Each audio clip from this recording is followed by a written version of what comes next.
Everyone, Soma madam study গাইডে তোমাদের সবাইকে welcome জানাই। আজকে আমি ক্লাস 6 এর ইতিহাসের দ্বিতীয় অধ্যায় ভারতীয় উপমহাদেশের আদিম মানুষ এই অধ্যায়ের অনুশীলনের প্রশ্ন উত্তরগুলো আলোচনা করব। এর আগের ভিডিওতে আমি এই অধ্যায়টা আলোচনা করে দিয়েছি এবং যে প্রশ্নগুলো তোমাদের জন্য ইম্পর্টেন্ট সেগুলো আমি বলে দিয়েছি।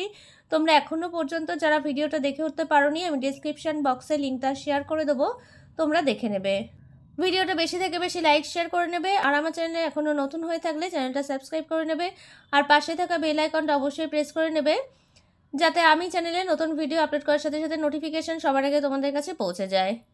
তাহলে চলো শুরু করা যাক। দেখো পেজ 27-এ ভেবে দেখো, খুঁজে দেখো, এই পেজে অনুশীলনে যে প্রশ্ন উত্তরগুলো আছে সেগুলো আলোচনা করবো। 1 নম্বর দেখো, সঠিক শব্দটি বেছে নিয়ে শূন্যস্থান পূরণ করো। 1 দাগের 1 নম্বর প্রশ্ন দেখো, আদিম মানুষ প্রথমে ড্যাশ খেত। অপশান কি আছে দেখো, রান্না করা খাবার, পোড়া মাংস, কাঁচা মাংস ও ফলমূল। তাহলে সঠিক উত্তর হবে কাঁচা মাংস ও ফলমূল। তোমরা কাঁচা মাংস ফলমূলে টিক দেবে।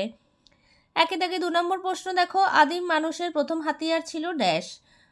অপশান কি আছে দেখো, ভোতা পাথর, হালকা ছুচালো পাথর, পাথরের কুঠার। সঠিক উত্তর হবে ভোতা পাথর। 1 দাগে 3 নম্বর প্রশ্ন দেখো, আদিম মানুষের জীবনে প্রথম জরুরি আবিষ্কার ড্যাশ। অপশান কি আছে দেখো, ধাতু, চাকা, আগুন। সঠিক উত্তর হবে আগুন। তোমরা আগুনে টিক দেবে। তাহলে 1 দাগের প্রশ্নগুলো আলোচনা করে দিলাম। এরপর 2 নম্বর প্রশ্ন দেখো, ক স্তম্ভের সঙ্গে খ স্তম্ভ মিলিয়ে লেখো। তাহলে ক স্তম্ভের সঙ্গে খ স্তম্ভ মিলিয়ে লিখতে হবে। তোমরা ক্রস করেও উত্তরটা লিখতে পারো অথবা পাশে নাম্বার করেও উত্তরটা লিখতে পারো। আমি এখানে নাম্বারিং করে নিয়েছি তোমাদের বোঝার সুবিধার জন্য। 1 নম্বর দেখো, কৃষিকাজ, এখানে হবে নতুন পাথরের যুগ। 2 হচ্ছে পশুপালন, উত্তরটা হবে মাঝের পাথরের যুগে। 3 হচ্ছে ভীমবেটকা, মধ্যপ্রদেশ। 4 হচ্ছে হুন্সগি, কর্ণাটক। তাহলে এইভাবে তোমরা ম্যাচিংটা করবে। এরপর 3 দাগের প্রশ্ন দেখো, নিজের ভাষায় ভেবে লেখো। 3 লাইনে এই প্রশ্নের উত্তরগুলো লিখতে হবে। আমি এই প্রশ্নের উত্তরগুলো লিখে তোমাদেরকে বুঝিয়ে দিচ্ছি। 3 দাগের 1 নম্বর প্রশ্ন দেখো, আদিম মানুষ যাযাবর ছিল কেন? এটা হবে আদিম মানুষ যাযাবর ছিল। এরপর দাড়ি দেবে, তারা বিভিন্ন জায়গায় ঘুরে ঘুরে দিন কাটাতো। এরপর একটা দাড়ি হবে, তাদের কোনো এক জায়গায় পাকাপাকি বসতি ছিল না।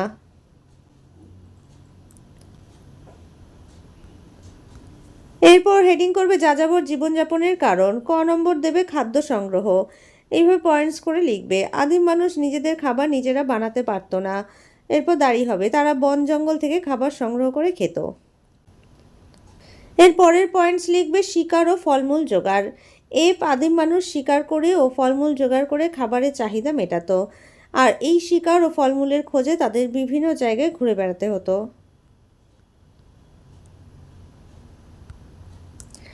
তাহলে 3 দাগের 1 নম্বর প্রশ্ন হয়ে গেল। এরপর 3 দাগের 2 নম্বর প্রশ্ন দেখো, আগুন জ্বালাতে শেখার পর আদিম মানুষের কি কি সুবিধা হয়েছিল? উত্তরটা হবে আগুন জ্বালাতে শেখার পর আদিম মানুষের অনেক সুবিধা হয়েছিল। যেমন ক নম্বর দেবে প্রচণ্ড শীতের হাত থেকে রক্ষা। আদিম মানুষ আগুন জ্বেলে তার তাপ নিয়ে প্রচণ্ড শীতের হাত থেকে রক্ষা পেত। এরপর খ নম্বর পয়েন্টস লিখবে জীবজন্তুর আক্রমণ থেকে রক্ষা। সব প্রাণী আগুনকে ভয় পায়। আদিম মানুষ আগুন জ্বালাতে শেখার পর আগুন দিয়ে অন্য জীবজন্তুর আক্রমণের মোকাবিলা করত। এরপর গ নম্বর পয়েন্টস লিখবে আগুনে ঝলসে খাওয়া। আগুন জ্বালাতে শেখার পর আদিম মানুষ কাঁচা মাংস খাওয়ার বদলে আগুনে ঝলসানো মাংস খাওয়া শুরু করলো। এরপর 3 দাগে 3 নম্বর প্রশ্ন দেখো, আদিম মানুষ কেন জোট বেঁধেছিল? এর ফলে তার কি লাভ হয়েছিল? উত্তর হবে আদিম মানুষ জোট বেঁধে থাকতো তার কারণ। 4 নম্বর পয়েন্টস লিখবে পশু শিকার। আদিম মানুষ বনের বিভিন্ন ধরনের পশু শিকার করে তার মাংস খেত, আর দলবদ্ধভাবে পশু শিকার করতে হতো। এরপর খ নম্বর পয়েন্টস লিখবে আত্মরক্ষা। আদিম মানুষের ছিল জীবজন্তুর ভয়, তাই তারা দল বেঁধে থেকে অন্য পশুর আক্রমণ থেকে নিজেকে রক্ষা করতে পেরেছিল। এরপর প্যারা চেঞ্জ করে পরের পার্টের উত্তরটা লিখবে জোট বেঁধে থাকার ফলে মানুষ নিজস্ব সংস্কৃতি তৈরি করে টিকে থাকতে পেরেছিল। এর ফলে কৃষিকাজের মতো গোষ্ঠীবদ্ধ কাজ করতে সক্ষম হয়েছে। বীজ বোনা, চাষের জমি তৈরি, চাষের যন্ত্রপাতি তৈরি, পেশায় এইসব কাজ সম্ভব হয়েছে। 3 দাগের সব প্রশ্নের উত্তরগুলো আলোচনা করে দিলাম। এরপর চলে আসো 4 দাগের প্রশ্নে। 4 দাগের প্রশ্নে চলে আসো, দেখো হাতে কলমে করো। পাশের ছবিটিতে মানুষের প্রতিটি ধাপের মধ্যে কি কি বদল দেখতে পাওয়া যাচ্ছে। এখানে ছবিটা দেখো, ধীরে ধীরে দেখো মানুষের বদল ঘটছে। তাহলে কি পরিবর্তন লক্ষ্য করা যাচ্ছে দেখো। প্রথমে আকৃতি কেমন ছিল, আকারে এরা ছোট ছিল, আস্তে আস্তে আকৃতিতে বদল ঘটছে। প্রথম ধাপে মানুষ দেখতে অনেকটা কেমন ছিল, বনের পশুর মতো ছিল। তারপরে তাদের চেহারার পরিবর্তন হয়ে ধীরে ধীরে মানুষে পরিণত হয়েছে। এরপর দেখো হাঁটা চলায় বদল। প্রথমে দেখো মানুষ ভালোভাবে হাঁটতে পারতো না, এবং ধীরে ধীরে হাঁটা চলার উন্নতি হচ্ছে এবং আস্তে আস্তে মানুষের পরিবর্তন হয়েছে। এরপর চারিদিকে 2 নম্বর প্রশ্ন দেখো, পাশের ছবি দুটি থেকে আদিম মানুষের পাথরের হাতিয়ার বানানোর পদ্ধতি বিষয়ে কি জানা যাচ্ছে। এখানে দেখো প্রথম ছবিটায় কি দেখা যাচ্ছে, যে আদিম মানুষ প্রথম দিকে পাথরে পাথরে ঠুকে হাতিয়ার বানাতো।